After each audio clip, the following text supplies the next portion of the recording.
Consider joining a real estate team? Realtors, I want to go over the pros and cons of joining a real estate team, and in this video I will break down that. Whether you're a brand new agent or just trying to get your wheels turning a little bit, there are pros, there are cons to joining a real estate team. As always, my name is Sadler Priest. I love what I do. Call, text, email, subscribe, like, share, all that good stuff. Just get some activity going so that I know you're there. I promise. All right, first I want to go over the cons of joining a real estate team. There are a few cons that I'll address here. The first one being you kind of lose your identity. There is typically a team going that is successful, doing well. When you join that team, you're joining the company within inside the company, basically, which makes it so that your presence, your numbers, your closings typically are part of the teams. You're one big organism inside the team. So you do lose a little bit of your identity. Your branding is typically the brand of the team. Followed by the brokerage, and again, a lot of the closings, you're an active agent of that team. So you lose a little bit of your identity. Sometimes that's a good thing for agents because they just don't want to be out there. Sometimes an agent doesn't want that. So again, that's just kind of one of the first cons of that. The second thing is you typically have to pay on a team. Again, there's the company split and then there's the team. So you're typically a company within a company, which means that your money is typically diluted just a little bit more. The reason for that is a successful team typically has a back-end cost. So they're paying maybe for lead generation, a virtual assistant, an assistant, video editing, the photos on the listings.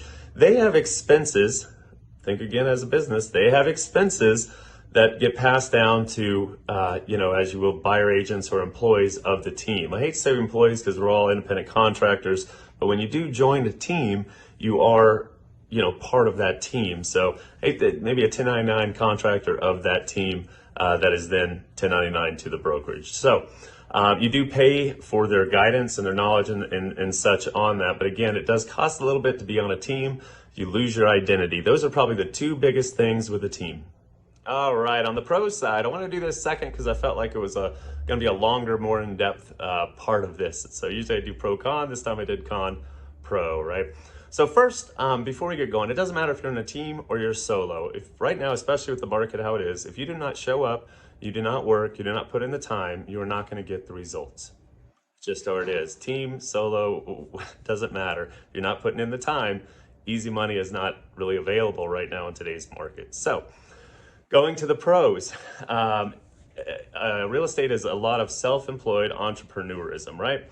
So to set that up as a business, you need to get people to come to you and attract them, or you have to buy the leads. When you're starting, it's hard to pay for the leads, to bring in because you just don't have that upfront capital, so you have to lead generate.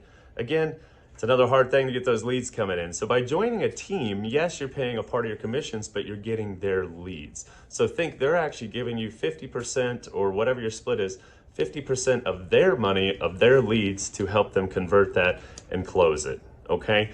Do know that it is the brokerage and then the team is inside the brokerage. So it is like the team within the team. And you're finally at the bottom there working for them.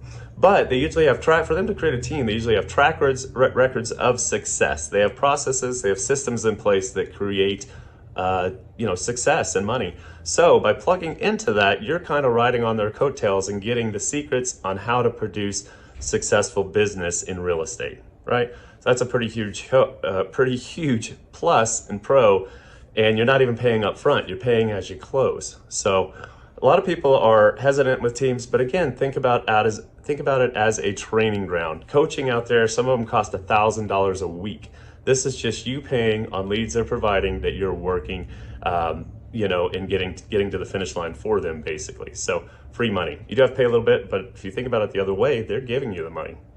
So another pro of joining a team that I think is a huge pro and overlooked, or I just kind of mentioned it there, is the mentoring, the knowledge, to have somebody that you can lean on, that you can call if there's a problem in the middle of the deal, you can look at their system and say, that's how they create business. That's how they create successful clients that return to them. You can get a peek inside their business and see what's working for them, so that hopefully you can emulate. Sometimes you're so happy that you will stay there. The money's good enough They have so many good value propositions for you that you stay there because it's a great, you don't have to go out and do the hustle and bustle. You know, you're just a team member. So again, you do get a little bit of the anxiety off of you because you are relying on the team to produce those leads for you. As a solo agent, a lot of times you do get that. I just got to keep going to get those leads. So that's another huge pro of a team, is that you do have the camaraderie.